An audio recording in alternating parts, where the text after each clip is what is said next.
Olá, seja bem-vindo ao podcast A Experiência do Paciente da Sobresp, a Sociedade Brasileira de Experiência do Paciente e Cuidado Centrado na Pessoa.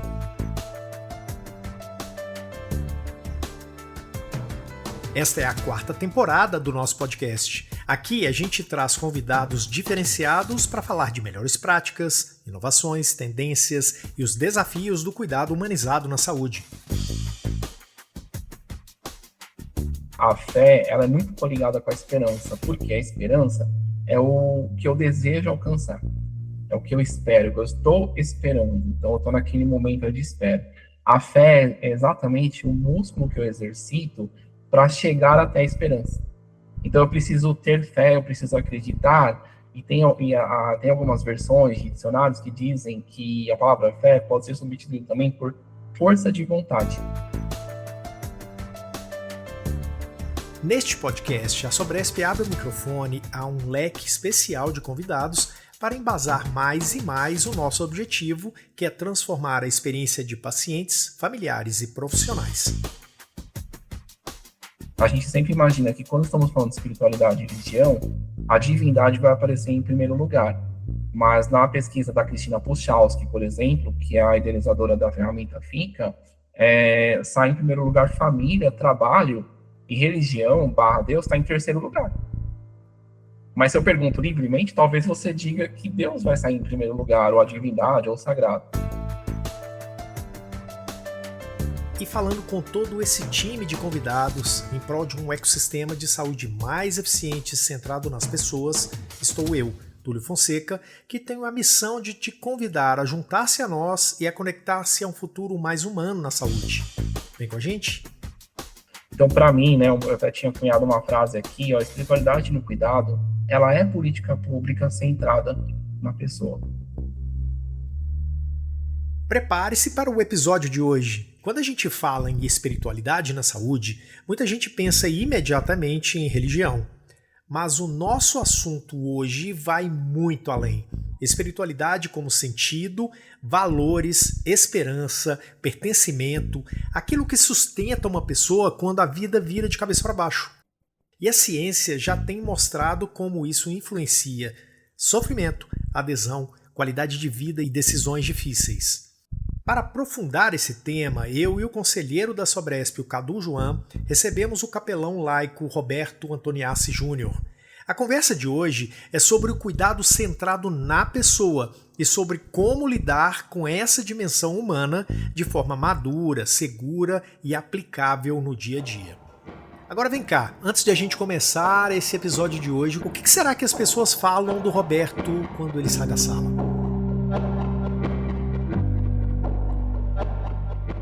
Cara, o que realmente me deixa muito satisfeito é não falarem de mim.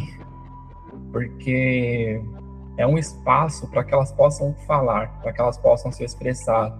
Então, quanto menos de mim elas falarem, e quanto mais elas se lembrarem do que foi falado dentro do encontro, acho que é o valor que mais me gratifica, que eu mais busco. Então, elas falam sobre seus medos, esperanças, aflições, planos, e isso tudo num espaço seguro, num espaço concreto ali de tempo, sem pressa, né?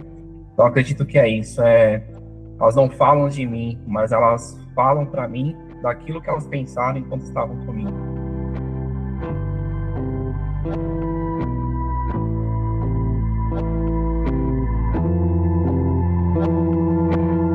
Bom, gente, eu queria dar as boas-vindas ao Cadu Joan, que é nosso conselheiro na Sobresp e está aqui carinhosamente acompanhando a gente neste episódio para me ajudar com esse tema, que é um tema muito complexo, muito legal e muito interessante. Cadu, seja bem-vindo. Obrigado, Túlio. É uma honra, e um prazer enorme estar hoje, nesse episódio que para mim é tão importante falar sobre espiritualidade e com uma pessoa que eu admiro demais, conheço o trabalho dele, sei o quanto ele faz para desenvolver, para acolher, para dar significado, que é o Roberto, um capelão laico, e que vai falar um pouquinho disso, Algo que poucas pessoas às vezes sabem da existência, sabem o que significa, sabem o que faz, E aí, Roberto, queria começar. Como que é essa questão do capelão laico? Isso é possível ser feito no nosso meio de saúde ultimamente? Como você vê isso daí?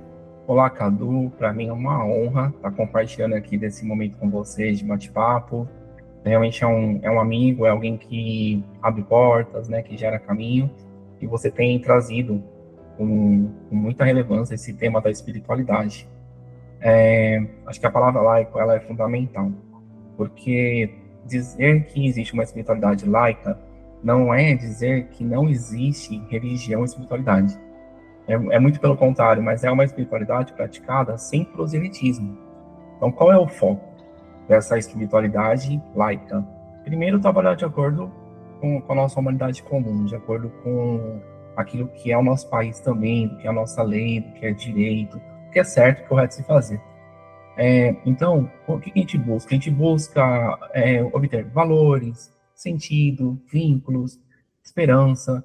Eu costumo usar uma tríade, né? Que é acolher aquela pessoa, aquele familiar, é validar aquilo que ele está trazendo, é não impor de forma alguma qualquer tipo de coisa externa. Então, no encontro laico de espiritualidade, não é sobre o profissional, não é sobre mim, não é sobre a minha função, não é sobre aquilo que eu tenho de prática religiosa, mas é o respeito único e exclusivo com aquilo que compõe a vida daquela pessoa.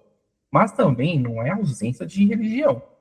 Tá? Nós estamos num país que, embora sendo laico na sua Constituição, ele é predominantemente composto de diversas religiões.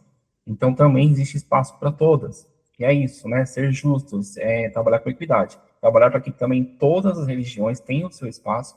Só que a palavra laico, ela abre uma porta enorme, porque ela traz para dentro do conceito de espiritualidade até quem não tem esse aspecto religioso, transcendental, de um ser divino, de um ser criador, de uma entidade, de um Deus, algo nesse sentido. Mas ele tem ali, ele tem amor, ele tem um valor pela sua vida, ele tem amor pelo seu próximo, pelo seu pai, pela sua mãe, pelo seu cuidador. E nós precisamos acolher. E essa é uma porta muito fechada hoje, que eu percebo. Né? Não acolher dentro da dimensão da espiritualidade e sentido da vida, que acaba ajudando bastante, que é Viktor Frankl, né, com a logoterapia, alguém nesse aspecto. Então, a minha ideia é esse abraço coletivo, através da palavra laico, traduzindo uma espiritualidade de presença mesmo, né? De conexão, de relacionamento. Roberto, agora vem cá, por que a espiritualidade em saúde é tão relevante no Brasil hoje?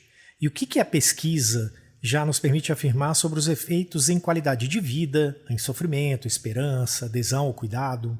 Eu vou fazer um misto aqui de algumas palavras, né? Palavras que nós temos na retaguarda, em aspectos mais técnicos, e como elas se traduzem nesses relacionamentos, né? Como eu venho dizendo.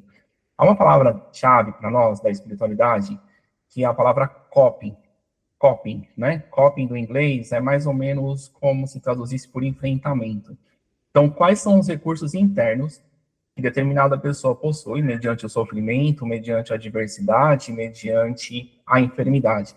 O que ela já traz dentro de si que pode compor o seu meio de enfrentamento. Então, não é um aspecto só biológico, não é só um aspecto social, não é só um aspecto psicológico, emocional, mas essa dimensão mais profunda do ser, de onde nascem as perguntas, de onde nascem nossas aspirações, e dali provém o medo, dali provém a angústia, dali provém a ansiedade, e ela tem ferramentas internas, e geralmente essas ferramentas, elas já foram usadas em determinados momentos da vida, desde a infância. Então, a fé, a esperança, como lidar com o medo, né? Através de amizades, através da religião, através de práticas em outros grupos de pertencimento. Então, é possível, né? E eu tenho um exemplo, assim, muitos exemplos, mas um que eu gosto de comentar muito são pessoas que trouxeram para mim o seu coping positivo, ou seja, a fé, a esperança, a espiritualidade, era uma ferramenta de enfrentamento, né, realmente para se apoiar, para passar por aquela situação, e elas têm seu senso de pertencimento dentro de uma escola de samba, um motoclube, por exemplo, né? Então são coisas que não são associadas à espiritualidade. Pertencer a um motoclube, pertencer a uma escola de samba, pertencer a uma comunidade do bairro, isso tudo traduz para aquela pessoa, às vezes, como eu vi hoje de manhã, uma paciente me disse, Ela me disse assim, olha, ter as minhas filhas para criar, ter ficado viúva aos 21 anos e ser uma moradora lutando pela dignidade da moradia do meu bairro me fez chegar até hoje. E isso ela está falando com 88 anos. Então, bem interessante. Alguns dados que a gente traz, o Brasil ainda não tem pesquisas tão substanciais nesse lugar ainda, tá? A gente está batalhando para isso. Nós, quando eu digo nós, são capelães, principalmente capelães, que se dedicam mais a esse aspecto lá. Então, eu posso dar até nomes, né? Nós temos a Joyce aqui por perto, nós temos o Bruno no Rio de Janeiro, tem o Matheus Jardins mais para baixo. São pessoas que estão debruçadas, estão estudando, fazendo faculdades, formações, especializações, eu também, né? Para que a gente possa começar a gerar esses dados a partir da nossa vivência, e não só trazidos do meio clínico, do meio médico, que tem todo o valor, mas ainda não é da experiência de quem trabalha com a capelania como única essência da sua vida, né? Mas Harold Koenig é uma pessoa de referência para nós na espiritualidade. Em 2021, ele cita alguns dados. Por exemplo, na oncologia, qualidade de vida para as pessoas que têm a prática da espiritualidade, um aumento significativo de melhor de qualidade de vida de 30%. Isso é muita coisa. Pensando que a espiritualidade não era acessada até certo tempo. Então, imagina, você tinha ali, deixava de ter um ganho, né, de qualidade de vida, menor sofrimento emocional. 80% das pessoas, elas têm uma associação positiva da espiritualidade. Então, isso gera o quê? Menos estresse, por exemplo. Por isso que eu falo das palavras técnicas que nós temos para nós, como diagnóstico, como formação de prognóstico, mas o que se traduz na vida, né? Melhor adesão. Pacientes idosos, crônicos, eles que têm a espiritualidade, ou seja, ele tem esse senso de família, de pertencimento, de religião, de trabalho, né? A gente tem muitos aposentados no nosso meio que trazem consigo, né? Tudo que ele construiu na vida foi com muito suor, com muita luta, construiu a casa com o próprio tijolo. Tem um senhor que mora também aqui no centro de São Paulo, ele fez isso, e hoje ele mora num quintal que tem 11 casas. E ele era um faxineiro de uma empresa. Agora, o que ajudou ele lá atrás? Quando ele foi se aposentar, a Ciência Social disse assim, olha, essa empresa ela pode te dar uma remuneração, um valor X, um prêmio, ou ela pode dar um plano de saúde vitalício. A Ciência Social, ela falou, mas ela também deu a dica, olha, eu escolheria o plano de saúde para o senhor e para a sua esposa. Ele fez isso há mais de 40 anos. E hoje ele desfruta de um home care na casa dele, que é o mesmo que está, assim, comparando bairros, né, o Higienópolis, o Morumbi, é o mesmo médico, é a mesma enfermeira, é a mesma fono, é a mesma físio, né, são pessoas que estão ali, e olha, o que ele tem na base dele? Um valor, um princípio, família, trabalho, família, né, um idoso, nesse aspecto, ele tem uma adesão 2 vezes maior aos tratamentos, isso é muito bom também, né, para quem quer trabalhar, e por fim, na tomada de decisão, também influencia bastante, né, pacientes se sentem mais seguros em escolher cuidados que evitam, por exemplo, para nós, distanase. A gente sabe que é um problema sério, né? Porque as pessoas têm medo de se entregar a um cuidado paliativo, a um cuidado humanizado. Será que vão me matar? Será que estão querendo limitar recursos? O que está acontecendo?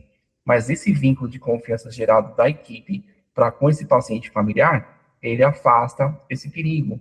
Um outro dado muito importante é empatia e confiança, né? Facilita consentimento informado e a decisão e adesão em decisões compartilhadas. Olha que interessante. Então, nós temos toda uma retaguarda técnica por trás de palavras, de ações, que se traduzem quando a gente simplesmente espeta ali, lanceta, né, como a gente pode dizer, com um bisturizinho ali, a dimensão da alma, a dimensão do espírito.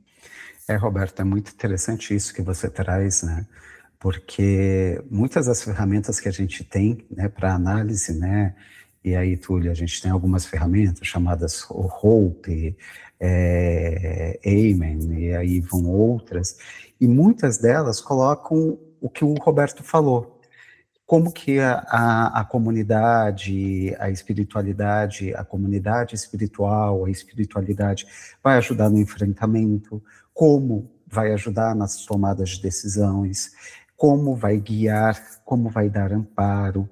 Então, são pontos que são muito interessantes, e tem um estudo americano que é um pouquinho mais antigo, mas que já falava disso, na década entre 2010 e 2020, não me lembro exatamente o ano, que ele colocava que mais de 80% dos idosos com doenças crônicas procuravam o seu amparo na sua religião, na sua espiritualidade.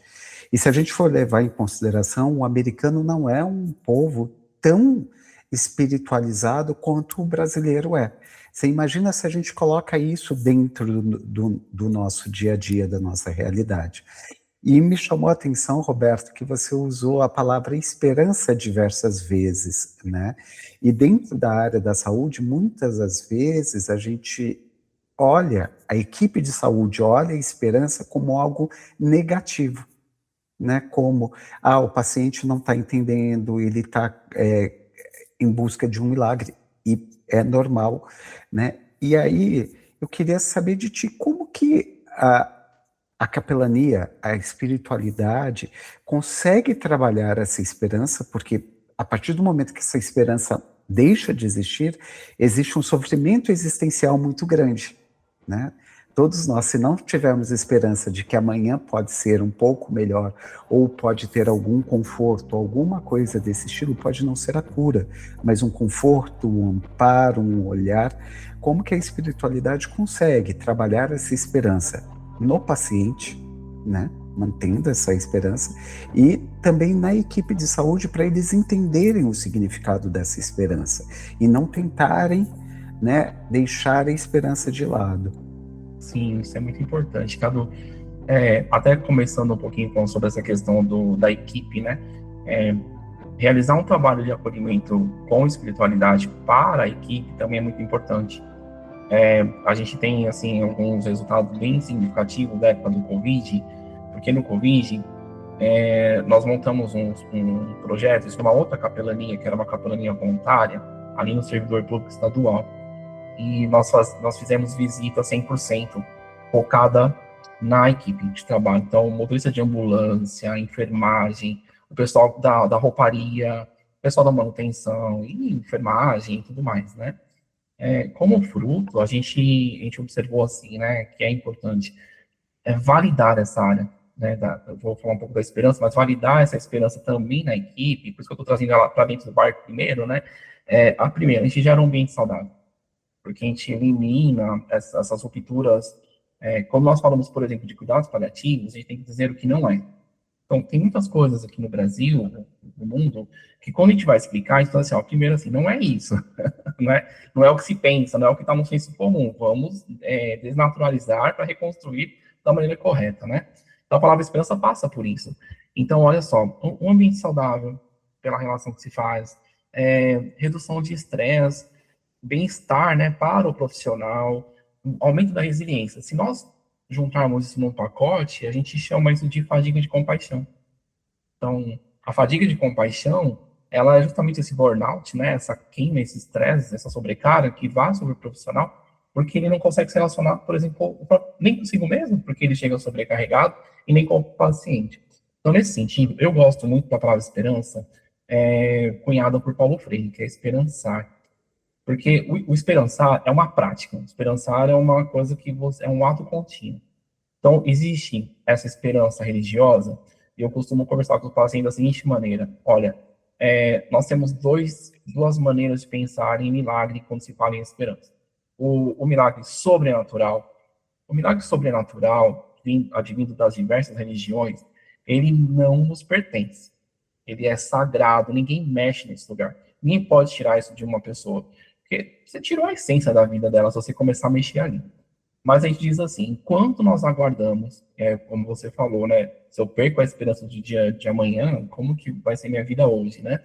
Então, guardamos isso numa caixa sagrada para que ela continue mantendo as suas preces, as suas orações, seus rituais, os seus enfrentamentos internos, seus pensamentos, lidar com a emoção.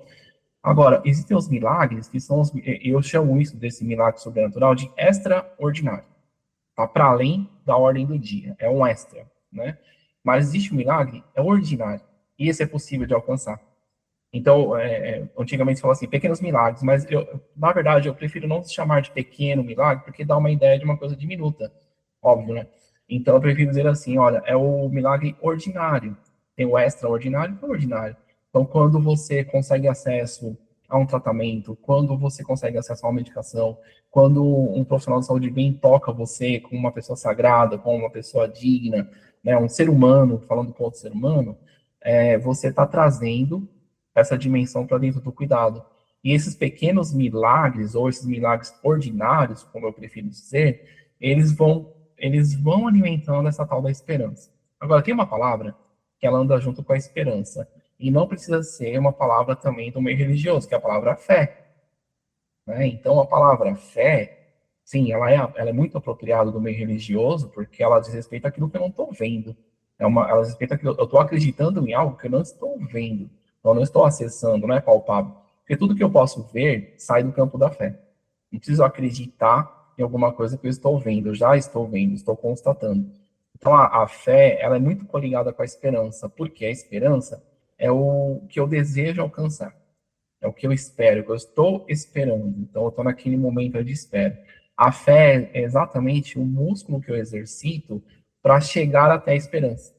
Então, eu preciso ter fé, eu preciso acreditar, e tem algumas versões de dicionários que dizem que a palavra fé pode ser substituída também por força de vontade. Olha que interessante, é uma palavra muito, muito nossa, né? Então, a pessoa que tem força de vontade, ela se movimenta, ela pratica a sua fé em direção àquilo que ela tem esperança. Então, resumindo, ela tem uma esperança, algo sagrado, extraordinário, para fora dessa dimensão física, biológica, que é sagrado, ninguém mexe, e nós apoiamos. E a gente tem a dimensão do milagre ordinário, dessa fé, desse movimento que se direciona para aqueles atos do dia.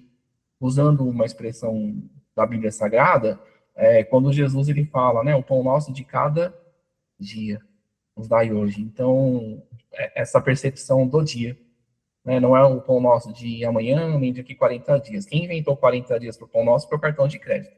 Isso é jogada comercial, né? Porque a gente só tem um dia para viver. Mas como viver bem este dia, apesar do amanhã? Roberto, e a gente falou algumas coisas interessantes com relação à questão, já entrando num terreno de religião quase, né? A gente falou de fé, de esperança e tudo mais. É como ajudar um paciente a falar de sentido, de valores, de esperança, sem partir da religião e sem que pareça uma conversa religiosa. Que tipo de pergunta pode abrir esse espaço? Olha, Túlio, eu acredito que o primeiro momento é isso, né? Se fazer presente, como a gente jogou agora há pouco aqui no início da conversa, é necessário que o humano se aproxime de outro ser humano. Eu acho que essa é a chave, a senha de conexão, né? Eu jogo a senha ao adentrar uma porta, tanto que onde eu trabalho com o Cadu, uma unidade que a gente trabalha, eles foram muito sábios em colocarem assim no nosso crachá, conselheiro espiritual. Olha que legal. Então eu não entro com a palavra capelão, assistente religioso, assistente espiritual, porque é alguém que entra na expectativa de um conselho, ou seja, de alguém que vai participar de uma conversa, isso já abre porta. As perguntas, nós temos escalas, a gente vai falar um pouquinho mais para frente sobre isso, mas as perguntas, elas devem ser perguntas abertas, perguntas que traduzem, que podem traduzir ali sentimentos, alguma coisa que está deixando aquela pessoa um pouco perturbada, né, no lidar ali com as suas questões. Então, por exemplo, assim, como o senhor está se sentindo? Como que a senhora está se sentindo? Há algo que eu possa fazer por você? Como você está lidando com esse diagnóstico? Por trás, nós estamos buscando estabelecer uma segurança para prever a comunicação, a condução do prognóstico, né? Nós queremos chegar nesse lugar, junto com os nossos pacientes familiares, porque a gente sabe da qualidade que a gente quer oferecer mediante a questão do prognóstico em si. Então, perguntas abertas, perguntas que não precisem necessariamente passar pela religião. E voltando, né, muitas vezes, a única pergunta que entrava numa ficha médica ali da entrada de um paciente é assim, qual a sua religião? Só tinha essa pergunta, né? E se ele não tem religião, e se ele não quer falar sobre aquilo, né? Isso já era lidado como se fosse o universo da espiritualidade, né? Então, eu gosto de falar sobre isso dessa forma, né? Então, falar aberto, né? O que posso fazer por você?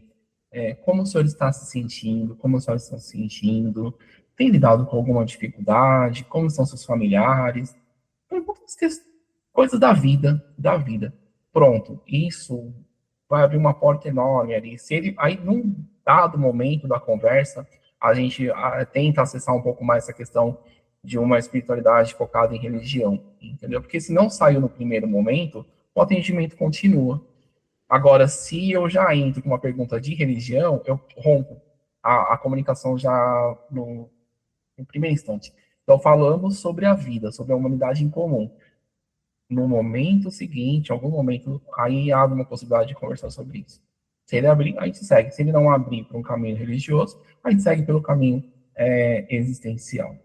Roberto, como a gente falou, né, dentro da espiritualidade a gente tem algumas escalas, alguns instrumentos que a gente usa para acessar, para ter, né, um contato e muitas vezes em trabalhos científicos a espiritualidade.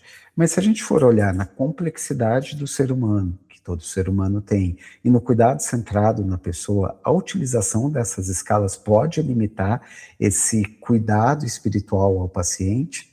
Olha, Cadu, é assim, nós precisamos ter essas medidas, né? Nós precisamos ter essas escalas, porque elas nos ajudam muito.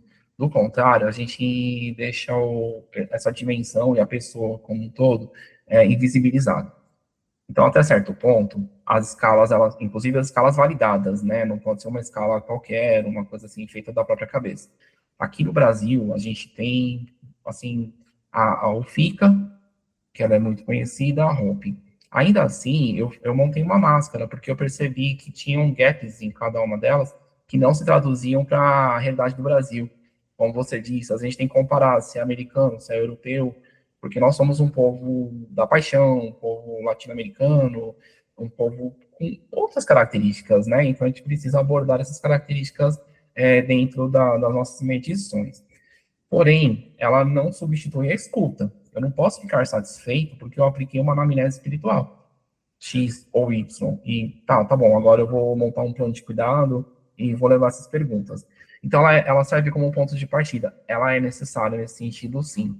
Ela organiza o cuidado para a gente, porque a partir dali eu vou dimensionar, a gente consegue, inclusive, provar, né, para as instituições, a gente transformar aquilo em bons indicadores, como a gente falou das estatísticas aqui agora há pouco, né, que são feitas. Porém, eu costumo usar um exemplo assim, dessa questão de medida, né? Se eu tirar todas as suas medidas, medida do seu calçado, sua calça, sua blusa, enfim, tiro lá todo o seu manequim. Se eu só tirar essas medidas, eu fiz alguma coisa? Não, só tirei medidas. Vai depender do que eu faço com essas medidas. Se eu entregá-las para um alfaiate, por exemplo. Então, o alfaiate, ele não vai simplesmente pegar as suas medidas e sair criando uma roupa. Ele vai conversar com você. Ele vai querer saber o seu gosto, para qual finalidade, que cores, né? Ou seja, ele vai abrir um espaço de escuta a partir de uma coisa real, porque se ele só te escutar também e não tem as suas medidas, ele vai te entregar, sabe-se lá que roupa é essa que ele vai te entregar, né? Então, eu acho que as duas coisas casam. As medidas são necessárias, você dimensionar, você pesquisar, você perguntar através de escalas bem definidas, porque, por exemplo, nessas perguntas todas, a gente sempre imagina que quando estamos falando de espiritualidade e religião, a divindade vai aparecer em primeiro lugar. Mas na pesquisa da Cristina Puchalski, por exemplo, que é a idealizadora da ferramenta FICA, sai em primeiro lugar família, trabalho, e religião / Deus está em terceiro lugar. Caraca, sério? Mas se eu pergunto livremente, talvez você diga que Deus vai sair em primeiro lugar, ou a divindade, ou o sagrado. Olha só que interessante, família, sim, trabalho, e aí vem o aspecto da religião. Uhum. Voltando, né? Se eu entrego as medidas de um terreno para um engenheiro, um arquiteto, se eu entregar só medidas, ele vai falar, mas você quer o quê? Um campo de futebol? Uma casa, uma quadra, uma piscina, né? Então a escuta técnica, né? Porque se eu entregar na mão de um alfaiate, não estou entregando na mão, se eu entregar na mão de um mecânico, ele não vai saber o que fazer com aquilo. Então é preciso que a pessoa que recebe essas informações, ela tenha meios para lidar com essas informações e traduzir para os demais membros da equipe. Chegar para a enfermagem, chegar para a equipe médica, para a equipe multi como um todo. Por isso que eu gosto muito de falar mais do que equipe multidisciplinar, é uma equipe transdisciplinar, é o que nasce a partir do nosso encontro, mas é preciso técnica sim. E um detalhe também, que eu acho que é interessante, ajuda muito na questão, assim, das anotações que a gente vai fazendo em prontuário. Hoje aprofundo um pouco mais sobre isso, porque eu costumo ver muito assim, a gente costuma ver no prontuário as chamadas canetadas, né? Alguém escreve alguma coisa lá, canetou. É uma gíria, né, do meio da saúde, né? Então, por exemplo, ansiedade, negação, o paciente está em negação, o paciente está com muita dificuldade de aceitação, né? São frases que eu vejo muito, muito, muito. E aí eu preciso fazer um trabalho, ou a capelania, ou a espiritualidade vai fazer um trabalho, claro, de muitas mãos, mas numa parte do processo, uma tradução do que será que está significando, o que significa será essa ansiedade, essa negação, essa dificuldade de aceitação. Então nós temos aí uma evolução, nós já evoluímos muito na humanização de chamar a pessoa pela sua hipótese diagnóstica, né? Ali tem um câncer, ali tem um coronário, ali tem alguma coisa nesse sentido. Isso a gente já evoluiu bastante. Mas a gente vai dar um passo a mais agora. A gente precisa evoluir para não julgar as pessoas pelo comportamento.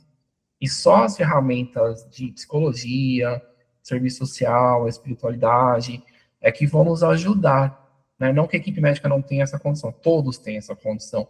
Mas eu digo assim, acrescentar a técnica, né? Acrescentar alguém especializado naquela abordagem. Porque senão a gente vai continuar cometendo um erro para com aquela pessoa, isso vai criar barreira de comunicação. Então, assim, não, eu não tenho ali um ansioso, eu não tenho ali alguém em negação, eu não tenho alguém conflituante, não tenho alguém beligerante. Eu tenho alguém em extremo sofrimento, e esse sofrimento ele não sabe traduzir. Então, nós vamos entrar com esse papel, com essa função de ser um tradutor intérprete ali.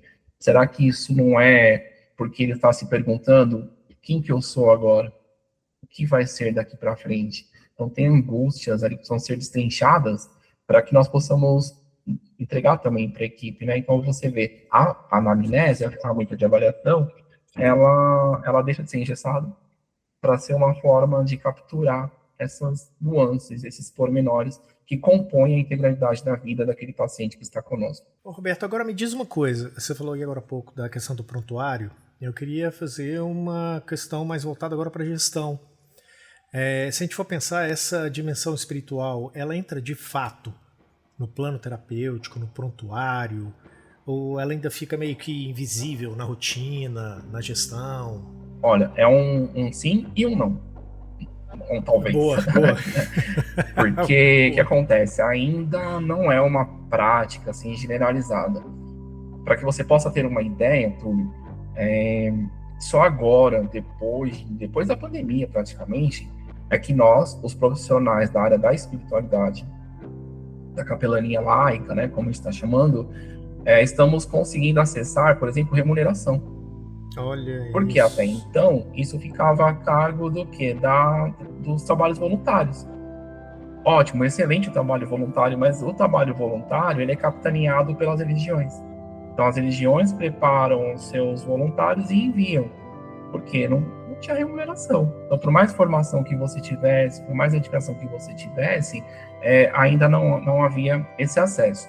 Então, nós estamos falando de coisas pós-pandemia, praticamente. Eu já consigo fazer evolução em prontuário. Então, eu tenho acesso tanto no serviço de home care, como no serviço hospitalar e ambulatorial, eu consigo fazer uma anamnese virtual com a minha máscara, que eu adaptei, e eu lanço no prontuário. Então, se você acessar o sistema, tem lá a evolução da equipe multiprofissional. Então, você vai encontrar fono, físio, assistência social, psicologia e também conselheiro espiritual. Mas não é uma realidade geral, tá bom? Isso ainda não é uma coisa que a gente tem, assim, de bate-pronto, né? Então, por isso que eu falo que sim, não, talvez, né? Vai depender da realidade, da localização e da instituição. As instituições que estão fazendo estão ganhando muito com isso, porque elas estão atingindo diretamente os seus indicadores de qualidade, seus indicadores de humanização, onde há uma metodologia facilita bastante. Metodologias como a Nupalex, Kel, né, são metodologias que elas trazem para dentro de si essa humanização aberta a esse cuidado integral. Então, não é só o biopsicossocial. A gente aumenta a palavra, né? A gente fala assim, biopsicossocial espiritual. E aí você traz a integralidade como a gente realmente imagina. Se for pensar um pouco antes, nós temos a Cicely Saunders, quando ela vai definir dor total, né, que ela tem ela cria essa forma de você enxergar, ela coloca a dimensão física, a dimensão social, né, a dimensão psicológica e também a dimensão da espiritualidade. Então, tudo que nós estamos conversando aqui agora, basicamente só existe hoje por conta da Cicely Saunders, nesse sentido. E o que a gente está produzindo é quase que assim, honrando o legado que ela deixou. É muito legal isso que você está falando, porque o Cadu participou comigo de um episódio que foi o 36, e ele tem visto a gente fazer um movimento, inclusive, que eu tenho chamado de abraçação de árvore. A gente está deixando de abraçar a árvore e está levando alguns temas desses que são quase que mais filosóficos para um campo dentro da gestão. Eu falei, cara, observa isso. E o que você trouxe para a gente até agora, muito resultado, muita coisa muito importante, e outra, ouvindo o paciente. É o que está na alma dele naquele momento que é complexo para ele, né? Sim, com certeza, com certeza. É isso, né? É aquilo que a gente prega, né, literalmente, assim, esse cuidado centralizado na pessoa. E tá, beleza, mas como que eu faço isso na prática, né? Então, trazer a dimensão da espiritualidade e assim, o paciente, ele traz consigo o seu cuidador. Então, tem sempre alguém muito vinculado a ele ali que precisa também de acolhimento. Nós que trabalhamos essa dimensão, que não é a dimensão bio em si, nós temos essa dedicação e esse tempo, né, e esse espaço. O que falta ainda, talvez, seja cada vez mais profissionalizar a dimensão da espiritualidade. Entenda, nós não estamos capturando o espírito, a gente não está negando a religião, mas é preciso que seja alguém muito profissional, porque é como uma cirurgia, se a gente perfurar o órgão errado, a gente, ao invés de ajudar, a gente vai atrapalhar, a gente vai estragar, né? Porque a gente está falando ali por trás, né, das palavras técnicas, para nós, voltando, né? A gente está falando de luto, a gente está falando de luto antecipatório, que é uma palavra que eu uso muito, né?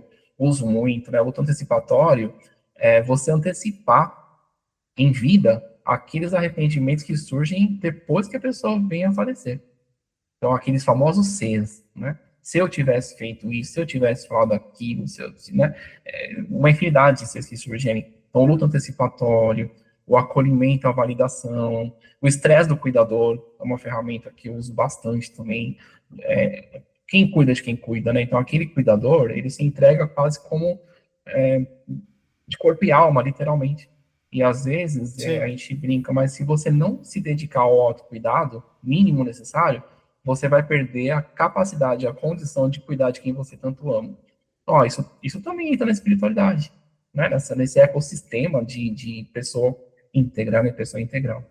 E é interessante, Túlio, que muitas das certificadoras internacionais, elas também avaliam essa questão, né? Porque quando a gente vai olhar a espiritualidade, como o Roberto falou, a gente vai olhar a integralidade do ser humano. E o cuidado deixa de ser só aquele cuidado físico, né? A dor, e não que isso não seja importante, os sintomas físicos, mas também os sintomas emocionais, os sintomas do ser humano na tua complexidade. Então, justamente até por isso, o gestor tem que olhar para esse aspecto também, né? Porque hoje as certificações são extremamente importantes, né? E são os que vão validar e até dar maior ou menor status a um serviço de saúde, né? Então, ao olhar isso, ao dar essa oportunidade, né, e sair dessa capelania que era muito religiosa para uma capelania espiritual, realmente, como um conselheiro espiritual, né, a gente consegue levar esse cuidado, e quando é avaliado, eu me recordo na unidade que nós trabalhamos, quando a Quimentum foi avaliar, um dos pontos que foi extremamente elogiado foi isso, esse olhar do indivíduo como um todo. Eu participei do feedback que eles deram, foi o ponto mais elogiado. O trabalho que a equipe de cuidados paliativos, que o Roberto faz parte, desenvolvia dentro do serviço. Foi algo que eles falaram, isso tem que ser replicado não só dentro da empresa de vocês, mas em outros locais. Olha o tamanho e a proporção que isso tem para um gestor, né? Para a gente olhar isso daí.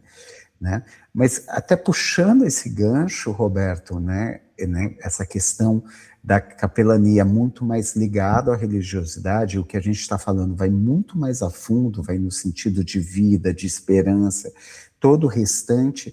Como que você acha que os serviços de saúde estão lidando com isso? Se eles estão preparados, se eles, você, na tua caminhada, tá vendo que tem se preparado, ou tá escorregando para um proselitismo? O que você acha disso? Olha, Cadu, eu acho que nós que trabalhamos assim com elementos novos, né, a gente não está descobrindo o fogo nem a roda, mas a gente está dando uma adaptada, a gente está melhorando o uso do fogo, melhorando o uso da roda, então na saúde a gente está melhorando diversas coisas que sempre existiram, que não podem ser esquecidas, nem julgadas, né, acho que cada coisa na sua época, no seu tempo, a gente evolui. Eu acredito que o que acontece? A gente vai fazer uma desconexão, né? Então, a gente tem que sair de um modo proselitista, um modo, até, é uma palavra importante para os gestores, né? Não ter medo do proselitismo, porque existem outras maneiras de você abrir a assistência espiritual dentro da sua unidade, da sua instituição, sem que você precise recorrer a uma instituição religiosa, aquilo que era o senso comum. Então, você pode buscar hoje, né, no mercado, pessoas que são dedicadas a uma formação humana. Eu acredito que, sim, faz parte você estudar, por exemplo, eu posso falar um pouco mais da minha pessoa, mas desses meus amigos que eu citei agora há pouco, eles passam por esse ambiente também. É quase natural que a gente venha mesmo de um nascedouro religioso, porque é o que, acho que desperta muito a gente aqui no Brasil, essa visão da religiosidade, mas aí você amadurece. Eu costumo brincar, e assim, com muito, muito, muito respeito, né? Nós temos uma predominância aqui no Brasil da religião do catolicismo, por conta da maneira como o Brasil foi formado e questões todas que a gente tem na nossa história. Então eu brinco assim, se tem duas coisas que você precisa cancelar se você não quer, né, é o cartão de crédito, porque chega de graça na tua casa, depois vira um enrosco, né? Então, quem mandou esse cartão para cá, né? Ele surge. E ser católico. Então, muita gente tem o selo do catolicismo, mas quando ele chega na adolescência, na juventude, ele vai repensar a vida dele. Então, eu estou falando agora por estatística, tá? Não estou falando por julgamento, né? Se é uma boa religião ou não. Mas é um selo. E aí muitas pessoas, elas dizem assim, eu sou católico. Não, eu não, ou ela esconde, através da palavra católico, ser espírita, ser da Umbanda, ser do candomblé, porque ela tem medo, né, de um preconceito, de um racismo, uma coisa que possa acontecer. Então, para a gestão, o caminho é procurar pessoas que tenham sua formação mais, uma formação mais em humanas. Eu fui buscar ciências das religiões, eu fui estudar ciências sociais, eu fui estudar saúde mental, eu fui estudar cuidados paliativos, estou estudando agora deliberação moral e ética, bioética, né? Eu não vou parar, porque sempre vão surgindo, né? E outra, não são só os temas, são as faixas etárias. Isso muda tudo. As regiões do país, muda tudo de novo, né? Então a gente vai acrescentando. Então, o que acontece? As pessoas estão. O que um gestor ele deve observar na vida do seu paciente, se aquele indicador ali está funcionando, né? Sentido, dignidade e relações.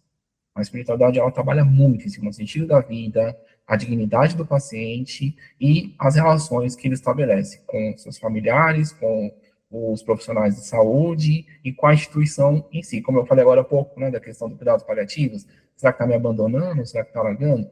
Não, estamos preocupados com isso. Então, do lado de cá, o que eu preciso ter? Uma formação ética, muita formação, educação continuada e trabalhar com a gestão de tudo isso. Né? Então, eu acredito que há um caminho que a gente pode, sim, sem perder o que foi construído até hoje. Né? Mas a partir do que foi construído até hoje, amadurecer essas ideias, amadurecer esses exemplos todos e partir para essa espiritualidade laica, profissional, que acolhe o ser humano na sua integralidade. Se a gente fosse falar em um treinamento de competência espiritual para profissionais de saúde em geral, o que você acha que seria essencial? Como eu falei, o treinamento hoje da espiritualidade é uma coxa de retalho, para que você não caia no modo proselitista, para que você não caia na malha de uma única religião em particular. E, gente, assim, sempre com muito respeito, né? Nós não estamos falando mal das religiões, a gente está fazendo aqui uma postura científica, né? Tentando entender os fatos, lembrando os fatos e desnaturalizando, que eu acho que é o mais importante, para que a gente não trabalhe com um conceito já pré-estabelecido como se ele fosse sempre tivesse existido, né?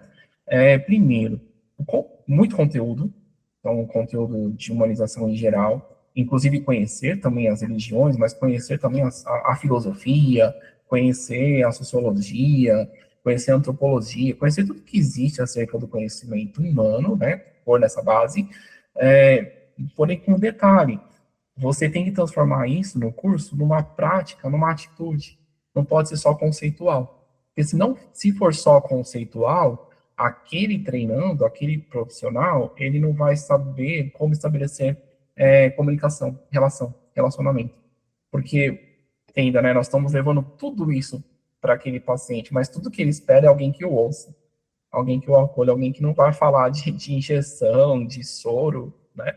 É um doutor, só que da alma, né? Então, formarmos doutores da alma, pessoas que vão acessar a alma daquela pessoa junto com ela, né? Então, não é preciso ter medo. Eu gosto muito, vocês já ouviram falar do Livro do Perdão, Desmond Tutu? A experiência que eles passam na África, eu estou deixando já a referência do livro, porque o livro tem toda a metodologia praticamente ali. Mas ele traz o chamado caminho do perdão. E maravilhoso, maravilhoso trabalhar um conceito de perdão totalmente fora daquele contexto que só houve perdão, se as pessoas continuam caminhando juntas. Eu vou deixar umas vontades aí espalhadas no ar, né, para que os ouvintes possam correr atrás. Mas ele fala assim que a gente consegue chegar descendo, nível social, formações, etnias, enfim, tudo aquilo que nos divide, né, tudo aquilo que vai dividindo o ser humano e vai nos separando, tem um lugar que é o basal, que é onde todos nós nos encontramos, que ele vai chamar da nossa humanidade em comum. Então, esse termo, quando a gente fala assim, humanização ou humanidade em comum, muito vem do Desmond Tutu. Então, ele fala, quando nós conseguimos chegar na nossa humanidade em comum, a gente percebe que todos nós somos falhos, todos nós acertamos. Então, aí, a partir da humanidade comum, a gente volta reconstruindo as demais camadas, né? Então, na nossa formação de espiritualidade, buscar caminhos propostos como esse, onde eu olho para você e eu vejo literalmente, eu me vejo em você se veja em mim. E depois que a gente se enxergou, a gente vai construindo a nossa relação, né? Então, que a gente não rotule, não julgue, né? Então, uma formação voltada para isso, ela vai promover esse tipo de relacionamento. E aí, assim, acho que 3 coisas, assim, que são muito legais. Saber perguntar, isso é fundamental. Saber ouvir, né? Saber ouvir e sustentar silêncio. Tinha uma frase que escreveram num muro de uma faculdade, acho que foi a FECAP ali em São Paulo. Era uma crítica à religião, mas isso a gente pode abordar isso para diversas dimensões. Ela estava dizendo assim que, por exemplo, a religião está propondo respostas que a sociedade não está perguntando. Então, se eu tenho medo, eu elaboro um conjunto de perguntas porque eu tento direcionar o atendimento, entendeu? Então, não. Eu vou aprender outras formas de perguntas e vou ficar muito calado porque eu crio um espaço e sustento aquele espaço muitas vezes pelo silêncio. E o silêncio é que deixa com que a pessoa se expresse, né? Eu acho que seria assim, se for pensar da parte humana, eu falaria isso, né? Saber perguntar, saber ouvir e sustentar o silêncio, coisa que hoje é quase do ramo da espiritualidade no sentido espiritual, mas tem que ter muita fé para que isso aconteça, né? Nós somos educados que nós temos que responder e falar, né? O silêncio é algo que dói normalmente dentro de uma comunicação e muitas vezes ele fala muito mais do que um discurso de 1000 palavras, né? Isso é o que a gente acaba vendo. E Roberto, pensando na espiritualidade, que tem uma função de diminuir sofrimento, ajudar no cuidado, que mensagem você deixaria para os gestores, para as pessoas que são formuladores de políticas públicas, para as famílias, para os pacientes, para os cuidadores e até mesmo, né, para toda a equipe de saúde que trabalha todos os dias com isso daí? Adu, eu tenho um provérbio um provérbio que eu diria assim, tem alguns livros que estão na Bíblia Sagrada que eles podem ser observados por outras dimensões, não só capturados por religiões, né? Provérbios é um deles. Eu costumo falar que Provérbios, para mim, foi um grande encontro no passado entre as avós e os caminhoneiros. E eu explico. As avós sempre têm um dito popular de sabedoria, né? Elas falam umas frases assim pra gente que são muito legais, né? E os caminhões carregam umas frases assim atrás na estrada que a gente tá andando com o carro, a gente vai lendo ali, né? Aquelas sabedorias populares, né? Como a gente costuma dizer. Provérbios, ele é bem profundo, mas para mim me lembra muito isso, né? E tem um provérbio que ele diz assim, a fé e a esperança ajudam o ser humano a prevalecer sobre as adversidades e as enfermidades. Se lhe faltar a fé e lhe faltar a esperança, ele perde o interesse na vida. Lendo esse provérbio de trás para frente, nós podemos começar com uma pergunta filosófica. Quem é a pessoa que perde o interesse na vida? Não é só interesse por partes da vida, perde interesse na vida. É a pessoa que ela perdeu a fé, ou seja, ela perdeu a sua força de vontade, o motor dela tá desconectado ali. E ela perdeu a esperança, ela não tem mais o que buscar, não tem mais o que alcançar. Então, ela vai lidar com adversidades e enfermidades e ela não tem ferramentas para se sustentar dentro desse tempo de sofrimento, desse tempo de uma luta, de uma angústia. E também tem um verbo muito legal nessa frase, nesse provérbio, que é o verbo prevalecer. Nós temos uma mentalidade muito triunfalista, só deu certo se a coisa foi vencida. Mas a gente não vence uma doença. A gente não deveria nem lutar com uma doença, né? A gente não luta contra um câncer, porque se a gente perder a vida, o tempo de vida lutando contra um câncer, e depois no final o câncer vai vencer, essa é a grande notícia, né? Assim, via de regra. Então é melhor eu dizer assim, estou convivendo com uma doença. E eu estou prevalecendo sobre essa doença. Então a adversidade e a enfermidade, elas não estão me impedindo de ter meu tempo de família, não estão me impedindo de ter o meu tempo de lazer, não estão me impedindo de eu readaptar a minha vida num contexto geral, com ajudas, é claro, né? Porque a partir do momento que eu tenho capacidade de me relacionar e eu aprendi a abrir a espiritualidade, aprendi a falar sobre o meu sofrimento, sobre meus medos, sobre as minhas angústias, e eu coloquei isso em colos seguros, tanto da área técnica quanto da área das minhas amizades e familiares, a partir dali é quase como um renascimento. Uma nova pessoa vai renascendo a cada dia. Ela está convivendo com uma enfermidade, ela está convivendo com uma adversidade.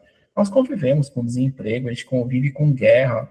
Não é porque está acontecendo a guerra agora lá, né, essa guerra mais recente, lá ali no Oriente Médio, que a gente está deixando de ir numa pizzaria, que a gente está deixando de visitar um familiar.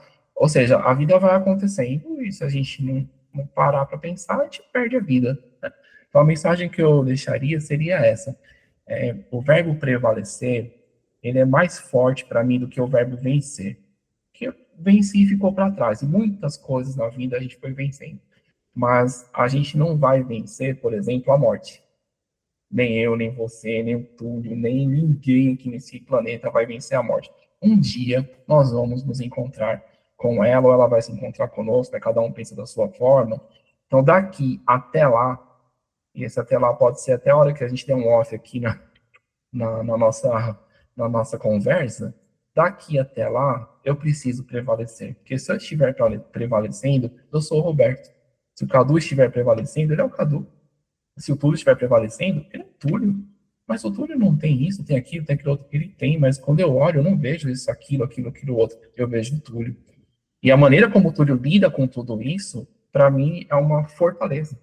É uma forma de também ressignificar a minha própria vida. Então, eu acredito, Cadu, que seria essa uma mensagem assim, que eu deixaria.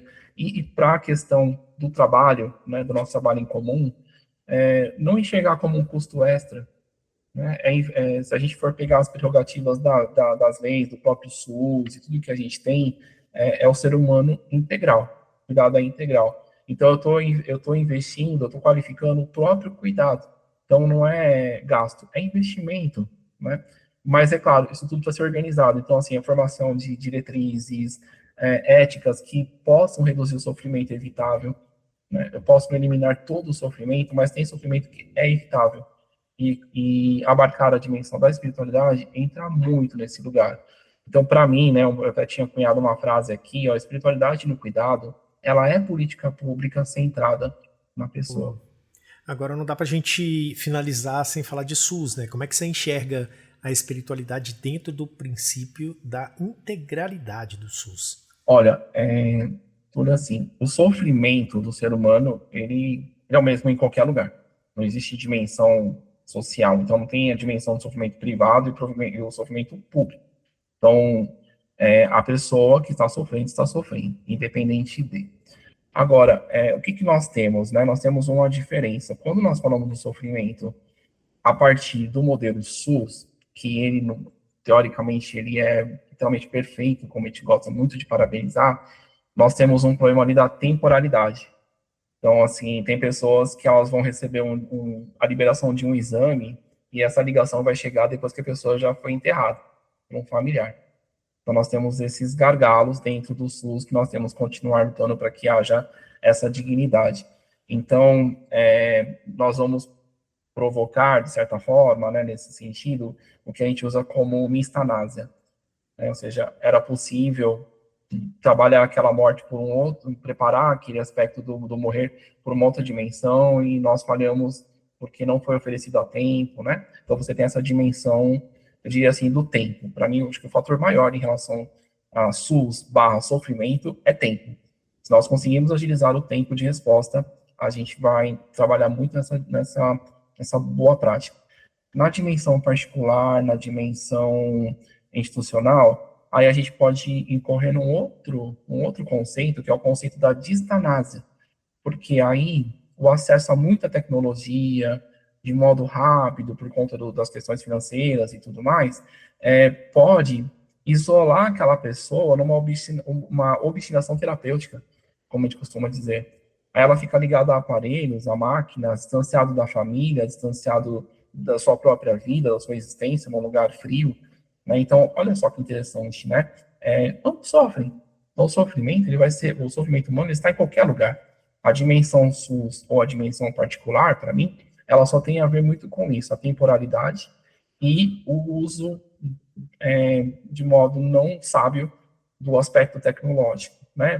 Pela suficiência financeira com que se acessa, de repente a gente pode praticar o mesmo erro de abandonar aquele ser humano. Então, não se abandona um ser humano em qualquer circunstância. A gente gruda nele ali como pessoa e tenta prover o máximo de dignidade possível naquele lugar que ele está. Então, se nós estamos falando do SUS, vamos lutar para que esse tempo se antecipe, para que os serviços aumentem, para que haja, né, oferta e demanda, né, de serviço, ela possa ser compatível, coerente. Se for no sentido privado, vamos pensar que a gente não pode voltar naquele modo paternalista, naquele modo diagnóstico, naquele modo onde eu fragmento o ser humano e eu trato ali de um coração, não de um ser humano que possui um coração, né? E a morte ela não pode ser vista como uma inimiga, como alguém que vai promover a minha falência, porque eu não fui suficiente para voltar alguém e manter alguém apesar da morte, né? A morte é uma companheira de trabalho de quem é da área da saúde. A morte é e olha, ela é muito respeitosa. A morte em si, ela acaba sendo muito respeitosa quando nós trabalhamos de acordo com, vamos chamar, tô filosofando, né? Mas um pouco assim, de acordo com as expectativas dela, né? Toda morte que não é digna não foi um bom acordo nem da humanidade e nem da própria morte, né? Agora, toda morte digna é porque a gente consegue justificar aquela morte de alguma forma. Deixou uma história, um legado. Se era uma criança, né, como o Cadu acaba acolhendo muito, deixou toda uma plataforma ali de acolhimento, de que essa vida não viveu em tempo cronológico, ela viveu o que a gente chama de tempo kairos. Ela foi uma revelação que surgiu entre nós, promover uma eternidade, um pouco tempo cronológico que ela viveu, mas ela vai permanecer viva no coração para todo sempre, né? Então, tanto de quem está numa fase mais final, lá da longevidade, todo o seu legado, como alguém que está começando e deixa todo um futuro às nossas mãos para elaborar por ela, né? Então, seria isso. Não, é muito bonito, né, esse olhar. E aí eu me recordo do Jason, a primeira vez que eu vi ele falando aqui no Brasil, Jason, o criador do Barry Institute, que ele vira e fala assim, a frase que para mim traduz o cuidado centrado na pessoa real é I see you, eu vejo você. E quando a gente olha a espiritualidade nessa descrição que você coloca, né, como um todo, que vai dar o significado, que vai trazer o legado, né, a gente deixa de pensar na vida em dias, e a gente passa a pensar em vida plena, não temporal, mas pleno, né? E quando a gente olha essa plenitude dessa vida, não que a dor da perda pela morte não vai existir, ela vai, porque vai dar saudade, vai dar medo do que vem depois, vai ser algo que vai ser incômodo, mas vai existir um amparo pela plenitude que aquela vida foi.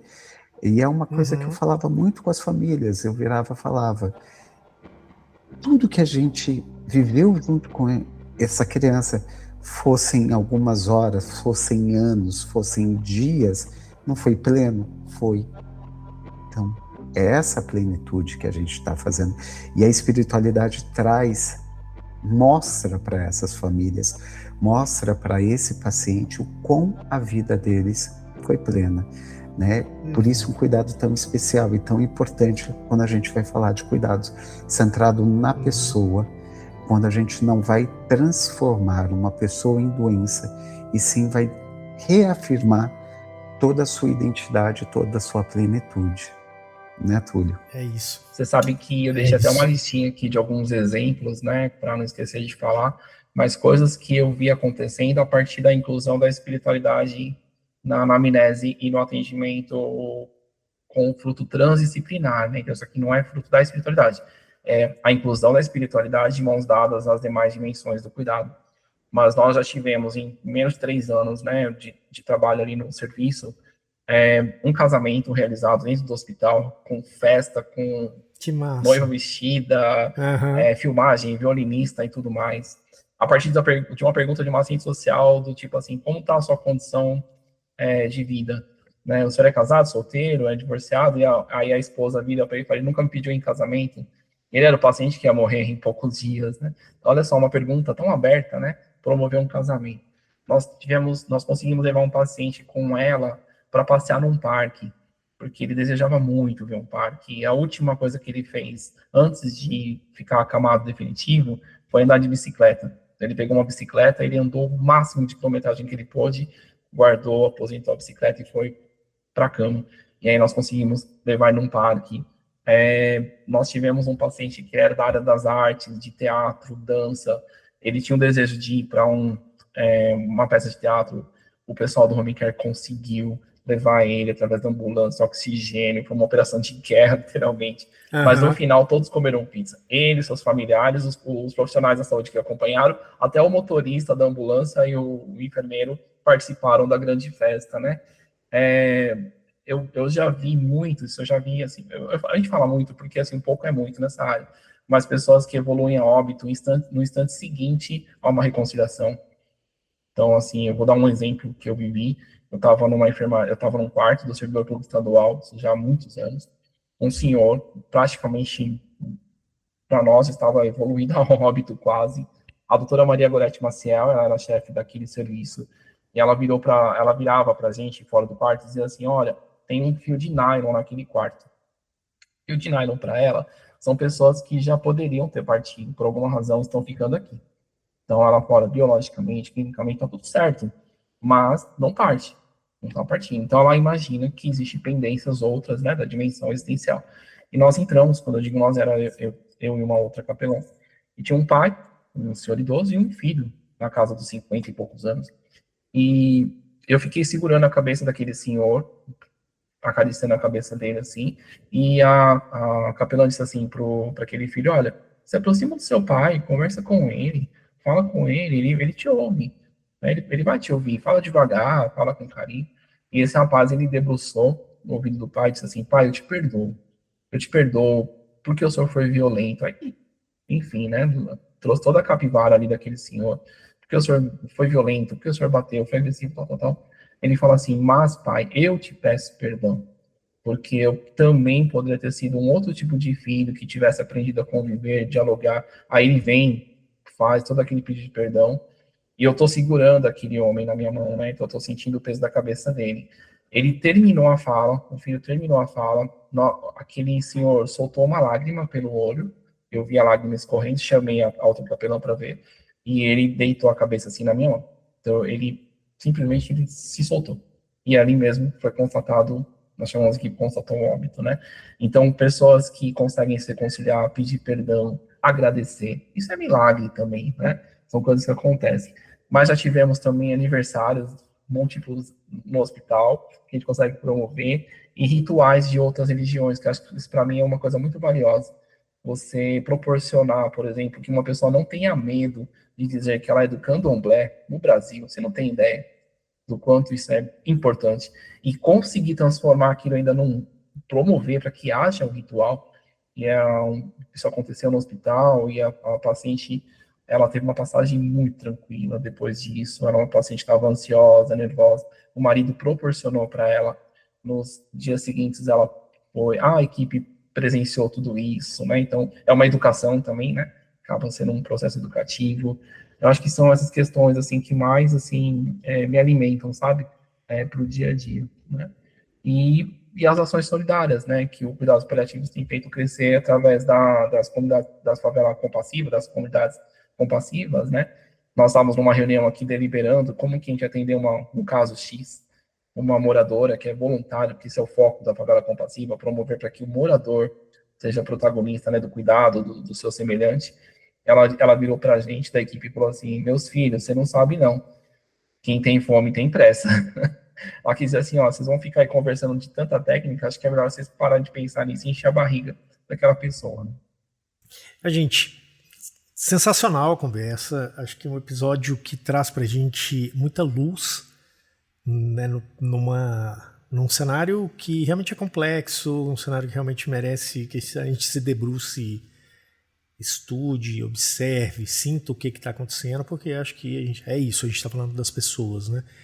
Eu queria agradecer a presença do Roberto, eu queria agradecer ao Cadu por ter indicado, por ter acompanhado a gente aqui, por ter feito desse episódio o que a gente conseguiu fazer até agora.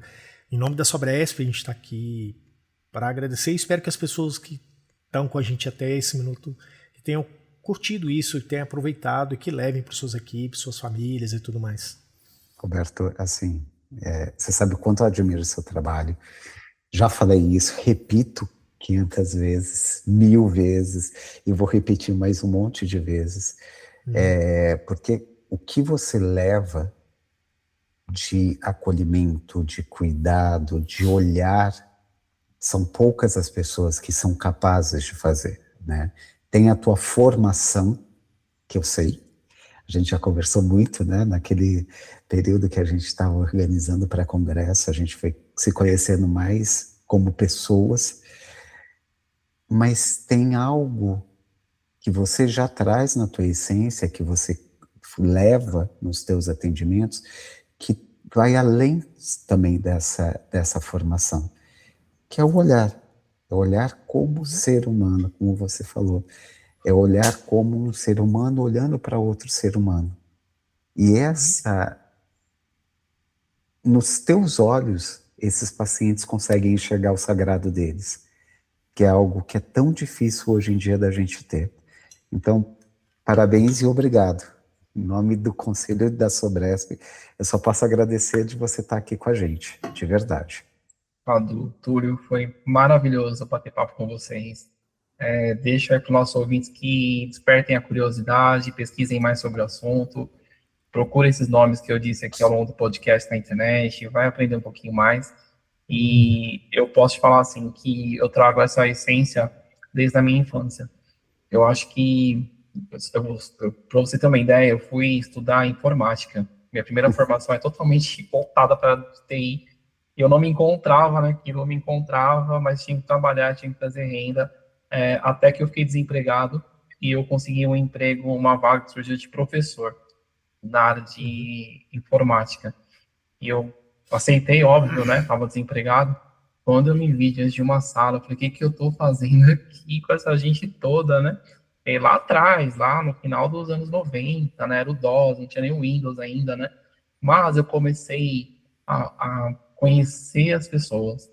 Então, não era só o ensino, era acolher aquelas pessoas. Depois eu passei, dentro da informática, eu passei 7 anos dentro de uma empresa só trabalhando com inclusão digital. Então, a inclusão digital, ela me trouxe muito esse aspecto da humanização. Porque você receber pessoas ali idosas, pessoas com algum tipo de deficiência, por algum acidente que foi passado pelo INSS, e agora ela tem que se recolocar no mercado de trabalho. Então, eu trabalhei, por exemplo, eu usava o Excel para trabalhar a educação financeira e falar sobre carnês, né, com juros, o endividamento das famílias, né.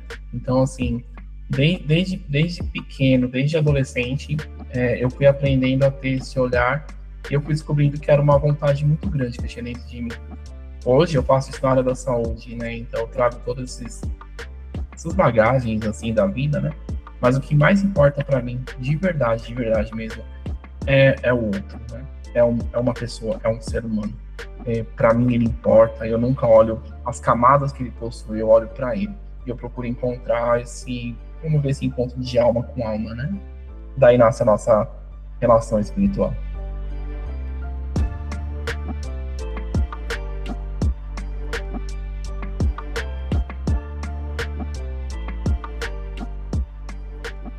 E chegamos ao fim deste episódio incrível da Sobresp. Hoje eu tive ao meu lado o Cadu Joan para conversar com o Roberto Antoniassi sobre espiritualidade.